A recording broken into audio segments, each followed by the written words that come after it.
जय हिंद साथियों, आपका अपने यूट्यूब चैनल में हार्दिक स्वागत है। साथियों, जैसा कि आप जानते हैं, आज दिनांक 8 फरवरी 2026 को मध्य प्रदेश उत्कृष्ट विद्यालय या मॉडल स्कूल की प्रवेश परीक्षा आयोजित की गई है। तो साथियों, आज हम जानेंगे कि इस परीक्षा में कौन कौन से सवाल पूछे गए हैं और उनके सही उत्तर क्या हैं। साथियों, इसके पहले की वीडियो में हमने सेट डी के परीक्षा में पूछे गए हिंदी विषय, अंग्रेजी विषय, सामान्य ज्ञान, पर्यावरण और विज्ञान की वीडियो जो हैं यानी कि सही उत्तर अपलोड कर दिए हैं। आप चैनल की प्लेलिस्ट में जाके उक्त वीडियो देख सकते हैं। इस भाग में हम देखेंगे गणित विषय में पूछे गए प्रश्न और उनके सही उत्तर। आपको कमेंट करके हमें बतलाना है कि आपको गणित विषय में और साथ ही कुल 100 प्रश्नों में से आपके कुल कितने प्रश्न सही हो रहे हैं।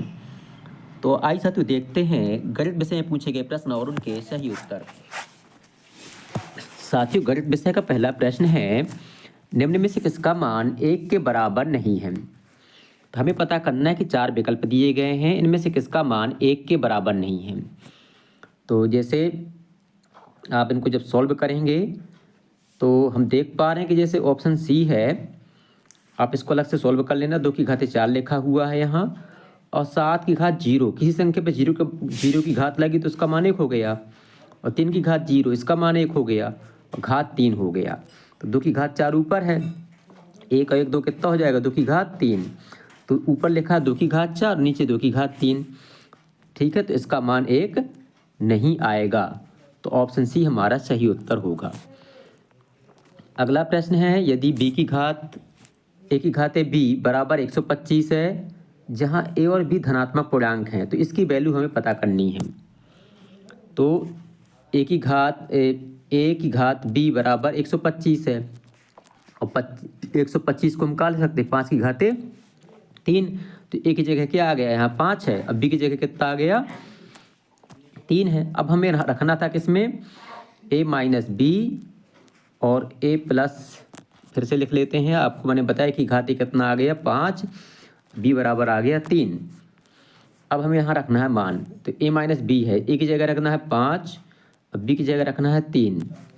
a प्लस बी है तो 5 धन 3 और माइनस 4, 5 में 3 घटाया तो 2 आया, इनको जोड़ घटा दिया, 5 और 3 8 में 4 घटाया 4, 2 की घाते 4 का मान आ जाएगा कितना, 16, 2 दूनी 4, 4 दूना 8, 8 दूनी 16, अर्थात ऑप्शन डी हमारा सही उत्तर हो जाएगा। गणित विषय का अगला प्रश्न है कि गांव की वर्तमान जनसंख्या 10,000 है, 2% की दर से प्रतिवर्ष जनसंख्या बढ़ रही है, तो 2 वर्ष बाद जनसंख्या कितनी होगी। तो इस तरह के सवालों में चक्रवृद्धि ब्याज मतलब मिश्रण ज्ञात करना होगा आपको। तो चक्रवृद्धि मिश्रण बराबर होता है ए धन मूलधन, ये हो जाएगा, दर ये है, समय ये दिया गया है। तो 10,000 ये हो गया आपका मूलधन, अब गोरी 1 धन आर, तो 1 धन आर है 2 बटे 100, घाते 2 हो जाएगा। तो 10,000 तो ये दिया हुआ है, जो कहते हो इसको काट दो, चाहे जो का तो लिखा रहन दो, तो 50 हो जाएगा, 51 बटे 50 घाते 2। तो 10,000 ये हो गया, और 51 से गुणा कर देंगे तो आएगा 2601, और बटे ये आएगा 2500। तो कितना हो गया, ऊपर 10,000 यहाँ था, 2601 और 2500 हो गया, इससे कैंसिल कर दिया, 25 से कम 25, 25 छुको 100। तो जब 2601 का गुणा 4 से करेंगे तो इसका उत्तर हो जाएगा 10,404। ऑप्शन पहला सही उत्तर हो जाएगा। अगला प्रश्न है, 1,000 रुपये पर प्रतिवर्ष 1,000 रुपये पर 10% प्रतिवर्ष की दर से 3 वर्ष का चक्रवृद्धि ब्याज क्या होगा। फिर से सवाल चक्रवृद्धि ब्याज का है इसमें। तो 1,000 रुपये मतलब पहले में से ब्याज पता करना है केवल, तो पहले मिश्रधन पता कर लेते हैं। तो मूलधन गोरे 1 धन आर है 10 बटे 100 और घाते 3। तो 1,000 यू हो गया, काट देंगे, यहाँ 1/10 हो जाएगा, तो 11 बटा 10 घाते 3 हो जाएगा। तो 1,000 तो ये हो गया, और 11 का गुणा 3 बार करेंगे तो 13 से 31 आएगा, 11 का घन होता है 1,000, ये हो गया। 1000 से 1000 कट गया, कितना बचा 1331। ये आ गया मिश्र धन। 1331 में 10 मतलब 1000 घटाएंगे तो आएगा 331 हमारा चक्रवृद्धि ब्याज। ऑप्शन पहला सही उत्तर हो जाएगा। अगला प्रश्न में से कौन पूर्ण वर्ग नहीं है? 576, 500, 676, 729। तो 500 किसी संख्या का वर्ग नहीं होता है, तो ऑप्शन बी सही उत्तर होगा। अगला प्रश्न है समांतर चतुर्भुज के लिए निम्न में से कौन सा कथन असत्य है? समांतर चतुर्भुज कुछ ऐसा होता है कि सम्मुख भुजाएं बराबर होती हैं, बिल्कुल बात सही है। सम्मुख कोण भी बराबर होते हैं और सम्मुख भुजाएं समांतर होती हैं, ये बात भी सही है।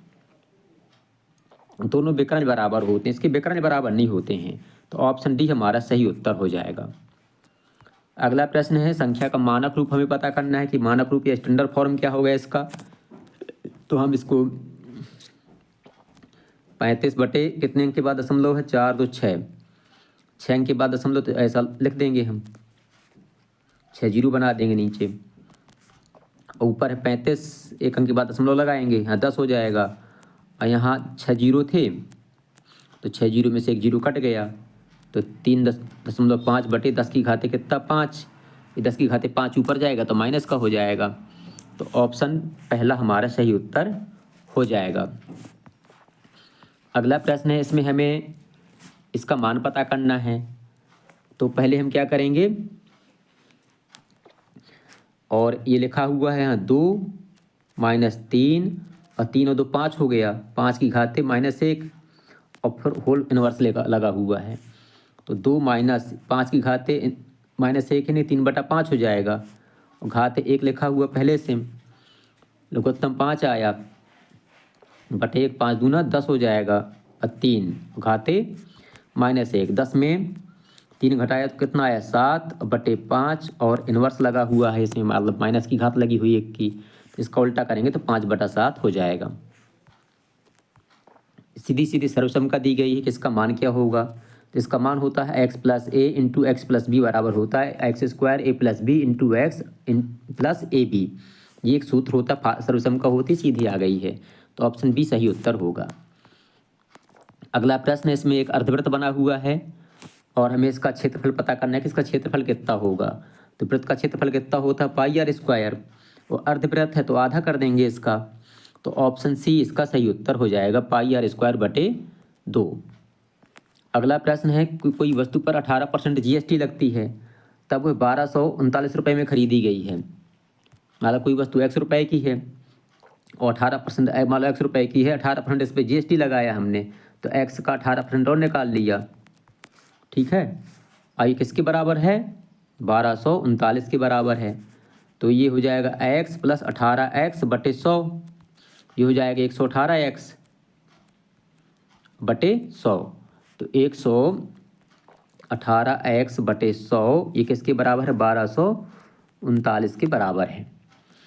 तो x बराबर हो जाएगा 1239 गुणे 100 बटे 118।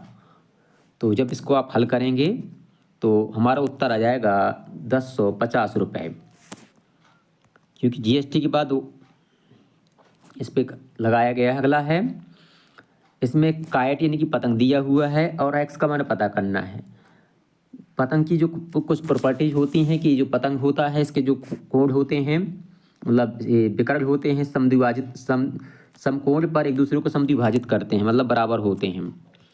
समद्विभाजित का अर्थ होता है जितना ऊपर का हिस्सा हो गया उतना नीचे का हो गया, तो 4x बराबर हो जाएगा 40 के, तो x बराबर हो जाएगा 40 बटे 4, यानी कि x बराबर कितना आ जाएगा 10, हमारा सही उत्तर हो जाएगा। इसको आप विस्तार से बाद में पढ़ लेना।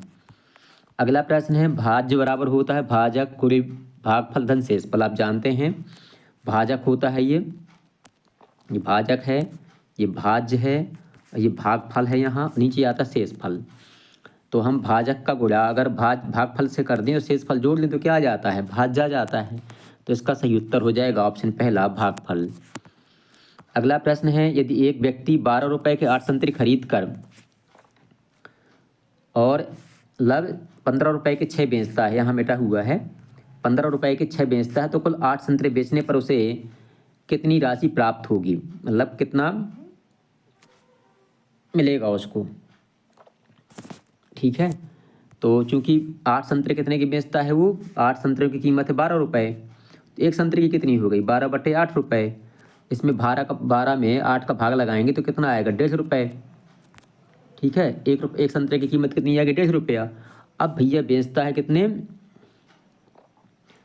6 संतरे बेचता है कितने के 15 रुपये के, तो एक संतरा कितने के बेचेगा 15/6 रुपये के। तो जब 15/6 का 6 में 15 का भाग लगाएंगे, 15 में 6 का तो 2.5 आएगा। तो एक संतरा बेचा हमने 2.5 रुपया का, खरीदा कितने का था 1.5 रुपया का। अब 8 संतरे बेचना है हमें, तो 2.5 का गुणा 8 से कर देंगे तो कितना आ जाएगा 20 रुपये, सही उत्तर हो जाएगा।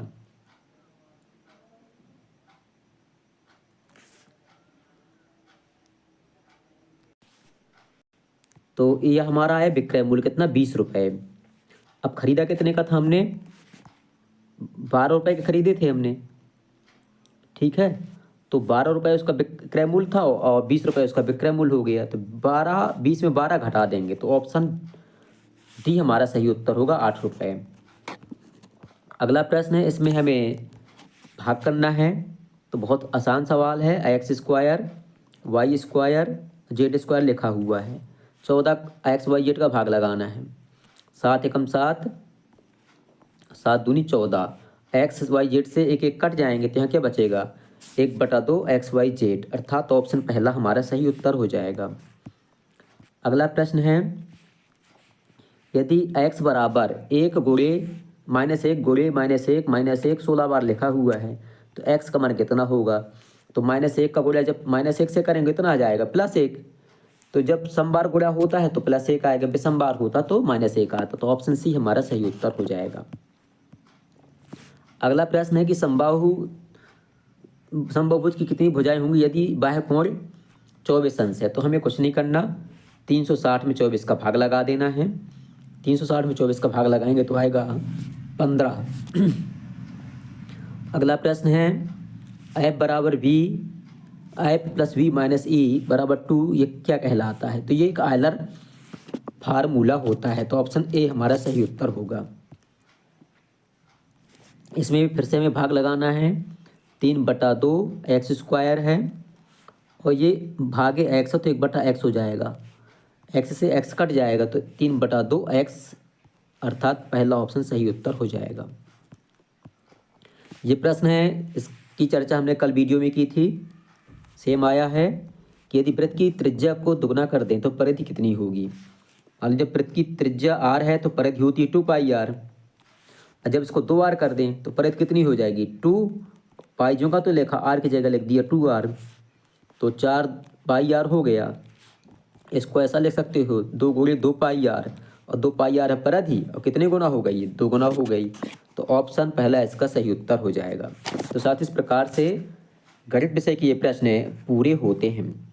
आपको कमेंट करके बतलाना है कि आपके गणित विषय में कुल कितने प्रश्न सही हैं और आपको 100 में से कुल कितने अंक प्राप्त हो रहे हैं।